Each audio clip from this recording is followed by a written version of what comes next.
بسم الله الرحمن الرحيم والصلاة والسلام على سيد الأنبياء والمرسلين نبينا محمد وآله وصحبه أجمعين أما بعد. یہ بات کل بتائی گئی تھی کہ سورۃ الفاتحہ جہاں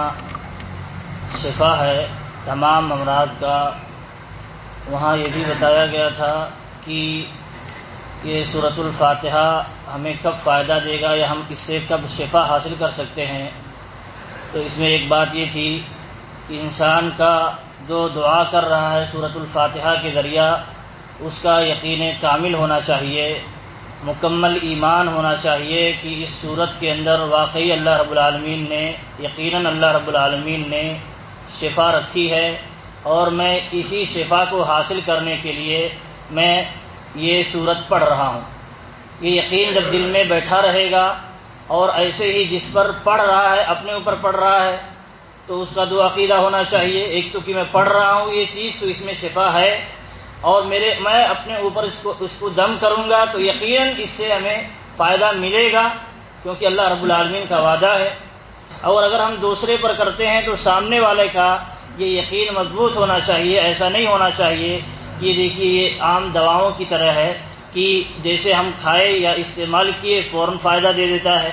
ایسا نہیں ہے. اسی لیے اللہ رب العالمین نے اسے معنوی علاج قرار دیا ہے.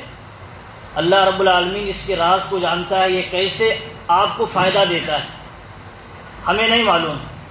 کیسے فائدہ، لیکن دواؤں کے بارے میں انسان جانتا ہے، ریسرچ کرتا ہے کون سی دوا کس جگہ پہ کتنی مقدار میں لگے گی تو اسے فائدہ ملے گا. تو یہ حصی دوا ہے، یعنی آپ کو اس کا رزلٹ دیتی ہے، اور معلوم ہوتا ہے کہ کس وجہ سے آپ کو یہ رزلٹ ملا ہے. بظاہر سبب کی وجہ سے، جس سبب کی وجہ سے رزلٹ ملتا ہے وہ سبب معلوم ہوتا ہے. لیکن اللہ رب العالمین نے جو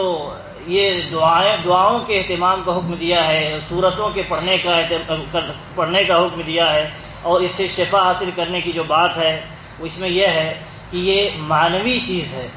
یہ کیسے اثر کرتا ہے ایک بندے پر یہ ہمیں تو نہیں معلوم ہے، یہ اللہ رب العالمین ہی جانتا ہے، اور اللہ رب العالمین کی اجازت سے ہی انسان کو شفا ملتی ہے. لیکن ہمیں جس چیز کا مکلف کیا گیا ہے اتنا ہمیں جاننا چاہیے، اتنا عقیدہ رکھنا چاہیے. تو یہ عقیدہ مضبوط ہونا چاہیے کہ ہم جو پڑھ رہے ہیں اس میں یقیناً شفا ہے، اور جس پر پڑھا جا رہا ہے، جس پر وہ دعا پڑھی جا رہی ہے، وہ صورت پڑھی جا رہی ہے، وہ بھی یقین رکھے کہ اس کے اندر یقیناً شفا ہے، اس میں شبہے کی گنجائش نہیں ہے. آپ ایک مثال سے سمجھیں، جیسے ہم مائک استعمال کرتے ہیں آواز پہنچانے کے لیے، آواز پہنچ رہی ہے، ہر کوئی جانتا ہے آواز تو پہنچ رہی، لیکن یہ مائک کے ذریعہ آواز کیسے جا رہی ہے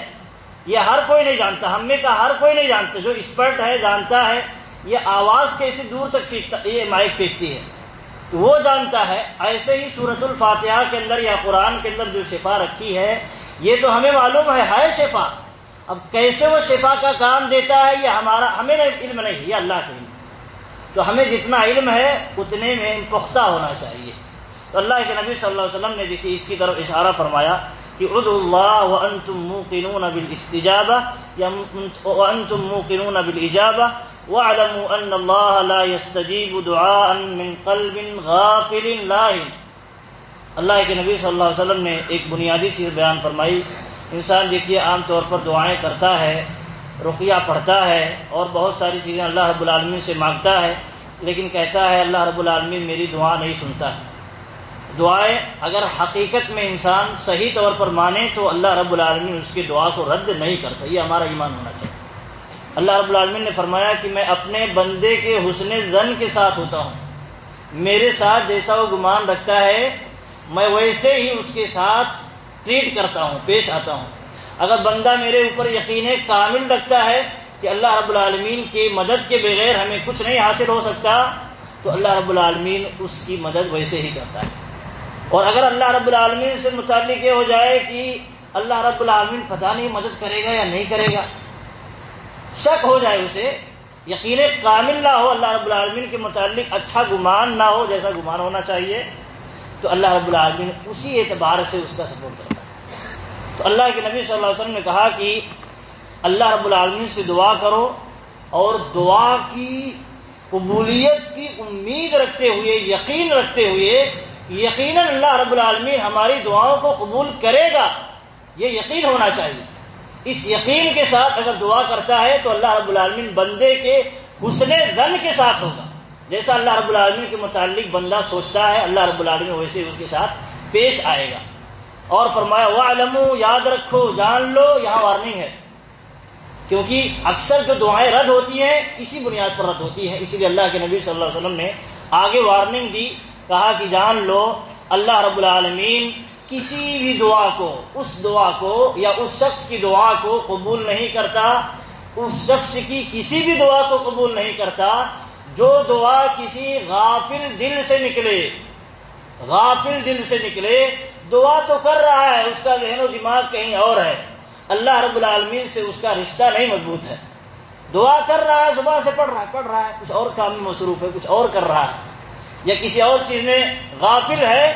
دعا کے معنی مفاہیم کو نہیں جانتا، برابر کیا مانگ رہا ہے اللہ رب العالمین سے اسے وہ بھی نہیں پتا، غفلت مند دعا ہے۔ من قلب غافل لاہن، بے پرواہ دل اور غافل دل کی دعا اللہ رب العالمین نہیں قبول فرماتا ہے۔ یہ یقین رکھنا چاہیے، یہ جاننا چاہیے کہ ہم اگر غفلت میں ہیں دعا کر رہے ہیں، اور ہم مصیبت میں ہیں دعا کر رہے ہیں، تو ہمیں زیادہ مصیبت یاد آ رہی ہے، یہ نہیں یاد آ رہا ہے کہ ہم جو دعا کر رہے ہیں یہ اللہ رب العالمین سے امید لگائے، اللہ رب العالمین سے بھیک مانگ رہے ہیں، تو اللہ رب العالمین ضرور ہماری مدد کرے گا، یا ہماری مصیبتوں کو، ہماری پریشانیوں کو دور کرے گا۔ یہ دھیان نہیں رہے گا تو دعا کا وہ اثر جو ہونا چاہیے وہ اثر اللہ رب العالمین کی طرف سے اسے حاصل نہیں ہوگا۔ تو یہ چیز بہت بنیادی ہے دعا کے سلسلے میں، کہ اکثر دعائیں جو رد ہو جاتی ہیں تو اسی بنیاد پر، اور اگر اس پر ہم کامل اترے، حقیقت میں یقین کے ساتھ اللہ رب العالمین پر حسن ظن کرتے ہوئے ہم دعا کریں، اس کے باوجود بھی بظاہر اس کا ہمیں رزلٹ نہ ملے، تو ہمارا یقین ہونا چاہیے جو دوسری حدیث میں ہے کہ اللہ رب العالمین انسان کی دعاؤں کو قبول کرتا ہے، لیکن اس کا رزلٹ تین طرح سے ملتا ہے، تین طرح سے ملتا ہے، اہل علم نے اس کی تفسیر کی ہے، تین طرح سے ملتا ہے۔ ایک تو فوری طور پر اسے اس کی دعا کا رزلٹ جو مانگ رہا ہے وہ مل جاتا ہے، یہ کب ہے؟ جب اس کی دعا قبول ہو گئی ہو تو، اور یقین کے ساتھ کیا ہو تو، اور اگر یقین کے ساتھ نہیں کیا ہے تو وہ دعا سمجھیے ریجیکٹ، رد ہے۔ تو پہلا ہے کہ اللہ رب العالمین اسی دعا کا اثر بظاہر اسے دکھا دیتا ہے فوری طور پر، اور دوسرا یہ ہے کہ اس کے ساتھ کوئی مصیبت لاحق ہونے ہوتی ہے، اللہ رب العالمین اسے دور کر دیتا ہے، بہرحال فائدہ۔ اور تیسرا یہ ہے کہ آخرت میں اللہ رب العالمین اس کے لیے ذخیرہ بنا دیتا ہے، دنیا میں نہیں دیا، اس کے صبر کو آزمایا، اس کے ایمان کو آزمایا، اللہ رب العالمین اس کے بدلے ذخیرہ بنا دیتا ہے آخرت کے اندر۔ بہرحال دعا رد نہیں ہوتی ہے، اسی لیے یہ معنوی چیز ہے، اور حصی اعتبار سے اسی لیے اللہ رب العالمین نے جب ہمیں معنوی طور پر علاج کرنے میں، دعا کرنے میں، رقیہ کرنے میں فائدہ بظاہر نظر نہ آئے جس کی ہم چاہتے ہیں، جس کے لیے فائدہ چاہتے ہیں، تو اللہ رب العالمین نے اسی لیے دنیا میں بھی دیکھیے دواؤں کا انتظام کر دیا۔ دواؤں یہ آپ کریں، اس کا اہتمام کریں، آپ خود، آپ کے پاس استطاعت ہے، آپ کر سکتے ہیں، دعائیں یاد ہیں، کریں آپ، یہ اللہ سے مانگیں، اللہ سے دعا کریں، لیکن ساتھ ساتھ اگر بظاہر آپ کو رزلٹ نہیں ملتا ہے تو آپ سمجھیں یقین کے ساتھ اگر دعا کیے ہیں تو کوئی نہ کوئی صورت میں ہمیں فائدہ ملے گا، اور اگر ہمیں دنیاوی فائدہ چاہیے تو دنیاوی علاج اللہ رب العالمین نے ہمارے لیے رکھ دیے ہیں۔ تداؤ ولا تداؤ بحرام، دوا کرو دوا، اور حرام سے دوا نہیں کرنا ہے۔ لیکن اللہ رب العالمین نے، اللہ کے نبی صلی اللہ علیہ وسلم نے کہا، اللہ رب العالمین نے دنیا میں کوئی بیماری نازل نہیں کی ایسی جس کی دوا نازل نہ کی ہو۔ یہ اور بات ہے انسانوں کو ریسرچ کرنے میں کمی کوتاہی ہو جائے، یہ الگ معاملہ ہے، لیکن اللہ رب العالمین نے جتنی بھی بیماریاں دنیا کے اندر نازل کی ہیں سب کی دوائیں نازل کی ہیں سوائے بڑھاپے کے۔ تو یہ چیز اللہ کے نبی صلی اللہ علیہ وسلم نے دیکھیے ارشاد فرمائی کہ انسان یقین کے ساتھ دعا کرتا ہے تو ہر حال میں کوئی اس کی دعا کسی نہ کسی صورت میں قبول ہوتی ہے، لیکن اگر غافل ہو کر کے دعا کرے گا تو اس کی دعا قبول نہیں ہوتی ہے، اللہ رب العالمین اسے رد کر دیتا ہے۔ اور اسی سلسلے میں امام ابن قیم رحمۃ اللہ علیہ کہتے ہیں کہ یہ جو سورۃ الفاتحہ جو ہے یہ شفا ہے، اس میں یقیناً شفا ہے، لیکن یہی بات ہے کہ اگر ہم شفا کے طور پر جو اس کے ضابطے ہیں، اس کے شرائط ہیں، اس کو پورا کرتے ہوئے اس کو ہم پڑھیں گے اس کے معانی و فاہم پر غور کرتے ہوئے اللہ رب العالمین سے دعا کریں گے، پڑھیں گے اور اپنی بیماری سے شفا طلب کریں گے اللہ رب العالمین سے، تو یقیناً شفا دے گا۔ وہ اپنا ایک واقعہ بیان کرتے ہیں کہ میں مکہ میں تھا اور مجھے بڑی ایک بیماری لاحق ہو گئی کہ میں کھڑا ہو کر کے چلنے کی استطاعت نہیں رکھتا تھا، چل نہیں سکتا تھا، وہ طواف بھی کرنا رہتا تھا، صحیح کرنی رہتی تھی، اس مکہ میں تھے تو کہتے تھے میرے پاس استطاعت اور طاقت اتنی نہیں بچی کہ میں چل سکوں۔ تو کہتے ہیں پھر میں نے یہ سورۃ الفاتحہ کی جو شفا کی صورت ہے اس کا اہتمام کیا، اہتمام کرنے کے بعد مجھے قوت حاصل ہوئی اور اس کا فائدہ اور رزلٹ ہمیں نظر آیا، کیونکہ یقین کے ساتھ جب دعا انسان کرتا ہے تو فوری طور پر بھی اللہ رب العالمین کبھی فائدہ دے دیتا ہے اور کبھی فوری طور پر فائدہ نہیں دیتا ہے، تو کسی نہ کسی صورت میں اللہ رب العالمین ہمیں فائدہ دیتا ہے۔ لیکن ایک بات یاد رہے کہ جہاں یہ بات کہی جاتی ہے کہ قرآن پورا کا پورا شفا ہے، یہ عام شفا ہے، کسی بھی مرض میں پڑھ سکتے ہیں، لیکن خاص چیز، خاص آیتیں، خاص صورتیں جو ہیں وہ جو بتائی گئی کہ وہ شفا ہے، تو اس کا یہ معنی نہیں ہے کہ انسان دیکھیے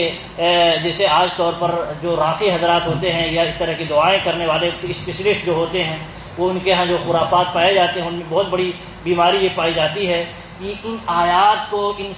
قرآن کریم کی صورتوں کو جن حاضر کرنے کے لیے پڑھتے ہیں، پہلے جن حاضر کرانے کے لیے، جن حاضر ہو جائے، قرآن کا استعمال کرتے ہیں جن کو حاضر کرنے کے لیے۔ نعوذ باللہ، قرآن اس لیے نازل نہیں ہوا کہ جن کو حاضر کرایا جائے اور حاضر کرانے کے بعد اس سے پوچھ گچھ کی جائے کیوں بھائی اس پہ سوار ہوا، پھر جو کہے اس کے مطابق علاج کیا جائے، یہ تو شرک ہو جائے گا۔ آپ اس کے مطابق علاج کر رہے ہیں، وہ آپ اس کے جو خوشی چاہتا ہے وہ تو آپ دے رہے ہیں۔ اور دوسری بات یہ کہ قرآن شفا حاصل کرنے کے لیے ہے، جنوں کو حاضر کرنے کے لیے نہیں ہے۔ اسی لیے ذہن و دماغ میں جو چیز بیٹھی ہوئی ہے کہ اسپیشلسٹ سے دعا کرائیں گے تو وہ حاضر کرا دیتا ہے، یہ کرا دیتا ہے، وہ کرا دیتا ہے، اس وہم میں اگر ہم پڑھیں گے تو بہت دور نکل جائیں گے، عقیدے سے بھی اپنے جائیں گے، ایمان سے بھی جائیں گے، سب کچھ چلا جائے گا، دنیا بھی چلی جائے گی اور کچھ بچے گا نہیں۔ اس لیے یہ ذہن میں رہنا چاہیے، قرآن شفا ہے تو شفا حاصل کرنے کے لیے شفا ہے، اس کے اندر جو تاثیر ہے، بیماری کو دور کرنے کی تاثیر ہے اللہ کی اجازت سے، لیکن ایسا نہیں ہے کہ یہ جنوں کو حاضر کرنے کا یہ نسخہ ہے، منتر ہے، یہ نہیں ہے، یہ ہمارے ہاں نہیں ہے، یہ تصور نہیں ہے، یہ غیروں کے ہاں ہو سکتا ہے ہو، لیکن یہ مسلمانوں کے ہاں نہیں ہے۔ اللہ رب العالمین ہمیں سننے، سمجھنے اور اس کے مطابق عمل کرنے کی توفیق دے، آمین۔ السلام علیکم ورحمۃ اللہ۔